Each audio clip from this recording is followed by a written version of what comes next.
Bugun bizda xursandchilik, 8 oyda qizimiz homilador bo'libdilar. Homiladorlikka ko'pincha buqoqdagi o'zgarishlar bog'liq bo'ladi. Buqoqqa norma keltirilgandan keyin homilador bo'lish osonroq bo'ladi. Mana homilador bo'ldilar, lekin bizda semizlik 1-daraja bor. O'shaning uchun tushuntiraman. Homilador bo'ldim degani bu xohlagan narsamni yeyishim kerak degani emas. Agarda qiz bola homilador bo'lishdan oldin vazni katta bo'lsa, homilador paytda 5 kilodan 7 kilogacha yana vazn qo'shish mumkin. Lekin 7 kilodan ko'p vazn qo'shilsa, bu yana semirib ketgan hisoblanadi. Homilador bo'lgan ayol iloji boricha xamir ovqatni kamroq yeyishga, tuzlangan narsalarni kamroq yeyishga harakat qilish kerak. Kechqurungi ko'p ovqat yeb qo'yish kerak emas. Homilador ayol har kuni kamida 7 mingdan 10 minggacha yurish shart.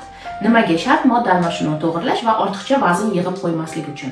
Hozir qizimizni xursandchilik bilan tabriklayapmiz va buqoni dorilarni doimiy tarzda ichishi hamda to'g'ri ovqatlanishi maslahat beramiz. Bu maslahatlar boshqa homiladorlarga ham foydali bo'ladi deb video tayyorlashga harakat qildim. Homiladorlarga tarqatib qo'yishni unutmanglar.